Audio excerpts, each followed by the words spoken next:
Hi friends, welcome to கோம்ஸ் cook book. இன்றைக்கி நம்ம வந்து நவராத்திரி பிரசாதம் லாஸ்ட் பார்ட் பார்க்க போகிறோம். என்னெல்லாம்னா ரவா கேசரி, கடலைப்பருப்பு சுண்டல் அண்ட் அவல் தான் பார்க்க போகிறோம். ஸோ அதுக்கு தேவையான இன்க்ரீடியன்ட்ஸ்லாம் இப்போ நீங்கள் பார்த்துட்ருக்கீங்க. எல்லாம் ஆஸ் யூஷுவல் நோட் பண்ணிக்கோங்க. ஸோ ஃபஸ்ட்டு ரவா கேசரி பார்க்க போகிறோம். அதுக்கு ஒரு பேனில் வந்துட்டு ஒரு 5 to 6 டேபிள் ஸ்பூன்ஸ் அளவுக்கு நெய் விட்டுக்கோங்க. ஃபஸ்ட்டே ஊற்றிடுங்க. இதுக்கப்புறம் நம்ம வந்து எந்த நெய்யும் ஊற்ற போகிறதில்ல. ஸோ ஒரு 5 to 6 போதும்.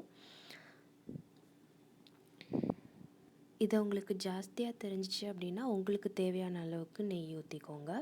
நான் 5 to 6 ஊற்றினேன். ஸோ இது சூடானதும் கொஞ்சோண்டு ரைசன்ஸ் ஃபஸ்ட்டு போட்டு வறுத்துடணும். அது கொஞ்சம் புஃப்னு வர்ற வரைக்கும் வறுத்துடணும். ரொம்ப வறுத்துறாதீங்க, அப்புறம் அது வந்து கரிஞ்சு போன மாதிரி ஆகிடும். ஸோ இந்த கலர் கொஞ்சம் மீடியம் ப்ரௌன் மாதிரி வரும்.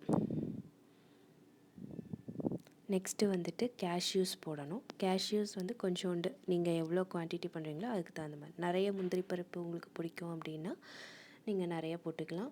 ரைசன்ஸ் பிடிக்காதவங்க ரைசன்ஸை வந்து ஸ்கிப் பண்ணிடலாம். ஸோ கேஷ்யூஸ் வந்து உங்களுக்கு லைட் ப்ரௌனாகவோ இல்லை கோல்டன் ப்ரௌன் எந்த கலர் உங்களுக்கு விருப்பமோ அது வரைக்கும் வர்ற வரைக்கும் நீங்கள் வறுத்துட்டே இருங்க. இது எல்லாமே வந்து மீடியமுக்கு கொஞ்சம் கீழே வச்சுக்கோங்க, இல்லைன்னா வந்து டக்குன்னு நெய் சூடாகி கேஷ்யூஸ் எல்லாம் கருகி போக வாய்ப்பு இருக்குது. ஸோ மீடியமுக்கு கொஞ்சம் கம்மியாக வச்சுக்கோங்க. இந்த கலரில் வந்ததும் எடுத்துக்கலாம். நெக்ஸ்ட்டு வந்து நம்ம ரவை ஆட் பண்ணணும். ரவை வந்துட்டு நான் அன்ரோஸ்டட் தான் எடுத்துருக்கிறேன். ஸோ 1 கப் ரவாய் வந்து நீங்கள் இந்த மாதிரி நெய்யில் வந்து நல்லா ரோஸ்ட் பண்ணிவிடுங்க. அது கொஞ்ச நேரத்துலேயே பார்த்தோன்னா அந்த நெய்யெல்லாம் இழுத்துக்கிட்டு அது நல்லா வதங்கி கொஞ்சம் எப்படி சொல்கிறது, ஒரு நல்ல ரவையும் நெய்யும் சேர்ந்து ஒரு நைஸ் அரோமா வரும். ஸோ அது வர்ற வரைக்கும் நீங்கள் வந்து இந்த மாதிரி வதக்கிட்டே இருங்க. சம்டைம்ஸ் லைட் கலர் சேஞ்சும் தெரியும். அப்படி சேஞ்ச் ஆனாலும் பரவாயில்ல. உங்களுக்கு அந்த அரோமாவும் லைட் கலர் சேஞ்ச் வந்துச்சு அப்படின்னா வந்து ரவை வந்து டன் அப்படின்னு நினச்சிக்கலாம். ஸோ நெக்ஸ்ட் ஸ்டெப் வந்து போயிடலாம். ரோஸ்டட் ஆர் அன்ரோஸ்டட் எதுனாலும் எடுத்துக்கோங்க. பட் எது எடுத்தாலும் நம்ம வந்து இந்த மாதிரி ஃபஸ்ட்டு பண்ணிடணும். ஈவன் தோ ரோஸ்டடாக இருந்தாலும் இந்த மாதிரி பண்ணிக்கோங்க, அப்போ தான் நல்லாயிருக்கும். ஸோ இப்போ வந்து முடிஞ்சிடுச்சு. நெக்ஸ்ட்டு வந்துட்டு தண்ணி ஆட் பண்ணணும். தண்ணி வந்துட்டு உங்களுக்கு எதர் கொஞ்சம் வெதுவெதுப்பான தண்ணி இல்லைன்னா ஹாட் வாட்டர் ஆட் பண்ணிக்கோங்க. நார்மல் தண்ணி ஆட் பண்ணால் அது வந்து மறுபடியும் ஒரு சப்புன்னு ஆகிடும். ஸோ வந்துட்டு இந்த மாதிரி லூக் வார்ம் ஆர் நல்ல ஹாட் வாட்டரே ஆட் பண்ணிக்கோங்க. வாட்டர் ஆட் பண்ணதும் அது வந்து நல்ல எல்லாமே அந்த ரவை எல்லாம் அந்த தண்ணியை இழுத்துட்டு கெட்டியாக ஆரம்பிக்கும். ஸோ இந்த மாதிரி அது நல்லா ஃபுல்லாக வாட்டரை வந்து அப்சர்வ் ஆகுற வரைக்கும் நீங்கள் வந்து கிண்டிகிட்டே இருங்க. ஸோ இப்போ பாருங்கள், ஒரு 2 செகண்ட்ஸ்லேயே வந்து அந்த ரவை எல்லாம் தண்ணி நல்லா அப்சர்வ் பண்ணிக்கிடுச்சு. ஸோ இன்னும் ஒரு 2 மினிட்ஸ் அப்படியே கிண்டிகிட்டே இருங்க. ஸோ அப்போ வந்து அது நல்லா வெந்திருக்கும் உங்களுக்கு. இப்போ பார்த்தா உங்களுக்குனா ஒரு சொட்டு தண்ணி இல்லாமல் எல்லாமே அதை வந்து உள்ளே இழுத்துக்குச்சு.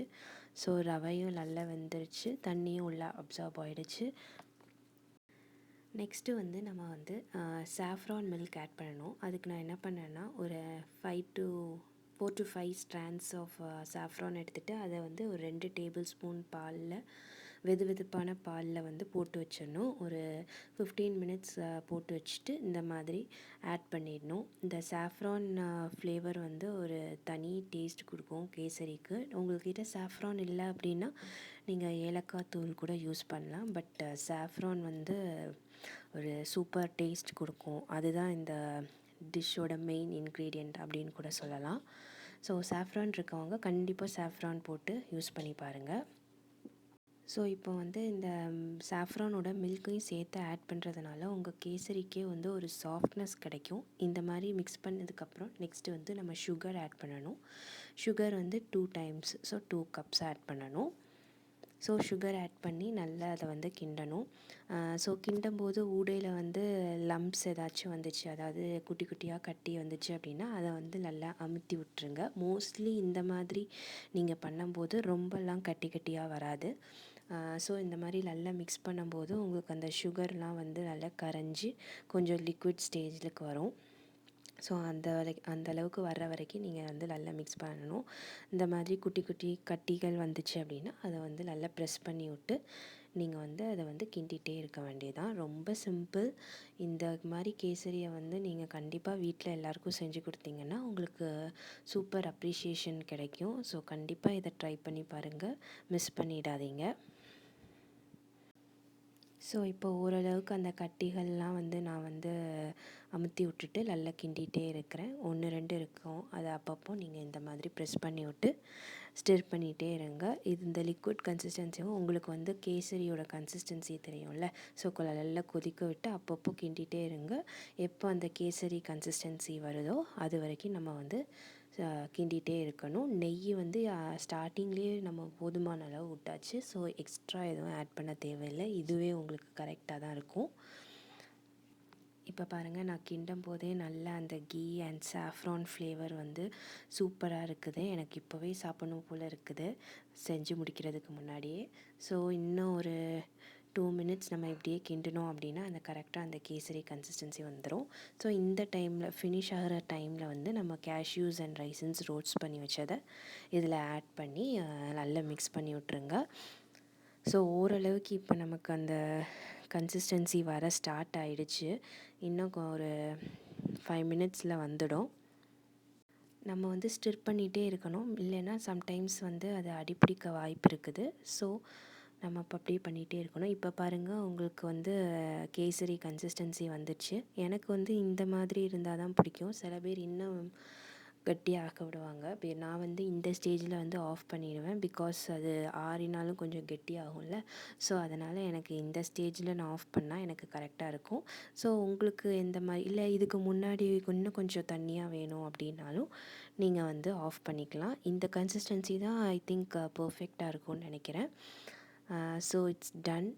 நல்லா பார்த்துக்கோங்க அந்த கன்சிஸ்டன்சியை கரெக்டாக. உங்கள்கிட்ட சாஃப்ரான் இல்லை அப்படின்னாலும் ஏலக்காய் தூள் யூஸ் பண்ணிக்கலாம். நெக்ஸ்ட்டு வந்துட்டு கடலைப்பருப்பு சுண்டல் பார்க்க போகிறோம். இதுக்கு கடலைப்பருப்பு வந்து ஒரு 3 ஹவர்ஸ் ஊற வச்சுட்டு 2 விசில் வச்சிடணும். ரொம்ப வச்சிடாதீங்க, அது குழஞ்சிடும். So 2 whistles enough. அடுத்து ஒரு கடாயில் வந்துட்டு ஆயில், எந்த டைப் ஆஃப் ஆயில்னாலும் ஓகே. நான் வந்து நல்லெண்ணெய் யூஸ் பண்ணேன். ஸோ கடுகு உளுந்தம்பருப்பு போடணும் ஃபஸ்ட்டு. தென் வந்துட்டு கறி லீவ்ஸ். அதுக்கப்புறம் இது நல்லா பொடிஞ்சதும் வத்தல் நான் வந்து கடலைப்பருப்பு 1/2 கப் எடுத்ததுனால ஒரே ஒரு வத்தல் தான் போட்டிருக்கேன். நீங்கள் குவான்டிட்டி நிறைய பண்ணுறீங்கன்னா அதுக்கு தகுந்த மாதிரி போட்டுக்கோங்க. ஸோ இதை நல்லா வதக்குனதுக்கப்புறமா வந்துட்டு நம்ம கடலைப்பருப்பு ஆட் பண்ணணும். கடலைப்பருப்பை ஆட் பண்ணிவிட்டு இது வந்து ரொம்ப ஃபோர்ஸாக வந்துட்டு கிண்டி விடாதீங்க, இல்லைன்னா அது வந்து ஒரு மாதிரி சேர்ந்தால வந்துடும், குழஞ்சி சேர்ந்தால வந்துடும். 2 விசில்ஸ் கரெக்டாக இருக்கும். ஆனாலும் வந்துட்டு நீங்கள் ரொம்ப ஃபோர்ஸ் கொடுத்து பண்ணால் அப்படி ஆகிடும். தென் வந்துட்டு சால்ட் ஆட் பண்ணி இதெல்லாம் வந்து நல்லா மிக்ஸ் பண்ணி விடணும். கோகோனட் வந்துட்டு ஒரு 1/2 டேபிள் ஸ்பூன் நான் யூஸ் பண்ணியிருப்பேன். உங்களுக்கு அதை விட கம்மியாக தேவைப்பட்டாலும் நீங்கள் வந்து குறைச்சி போட்டுக்கலாம், இல்லை அந்த இது பிடிக்கலை அப்படின்னாலும் யூ கேன் ஸ்கிப். ஸோ இதெல்லாமே நல்லா எல்லாம் மிக்ஸாக சால்ட்டு கோகோனட்டு எல்லாம் மிக்ஸ் ஆகிற மாதிரி கிண்டி விட்டுருங்க. அவ்வளோதான். இது வந்து ரொம்ப சிம்பிளாக முடிஞ்சிடும், ஈஸியாகவும் இருக்கும். ஸோ கண்டிப்பாக ட்ரை பண்ணி பாருங்கள்.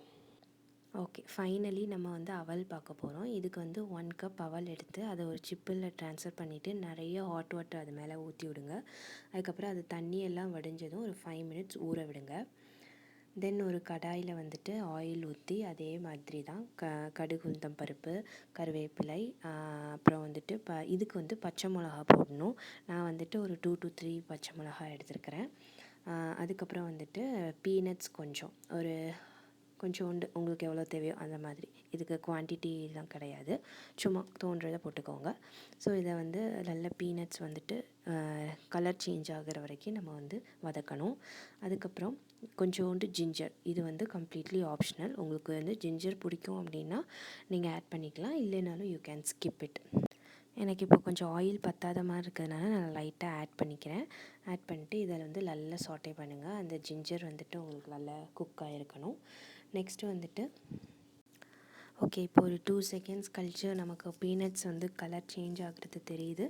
ஸோ இன்னும் கொஞ்சம் லைட்டாக சேஞ்ச் ஆனதுக்கப்புறம் அவலில் வந்து நம்ம ஆட் பண்ணிடலாம். இது வந்து வெந்நீர் ஊற்றி சோக் பண்ணி ஒரு 5 மினிட்ஸ் சோக் பண்ணி அவல் அதுக்கப்புறம் சால்ட், நமக்கு தேவையான அளவுக்கு சால்ட் ஆட் பண்ணி இதை மிக்ஸ் பண்ணிட வேண்டியதான். இது எல்லாமே நல்லா மிக்ஸ் ஆகணும்.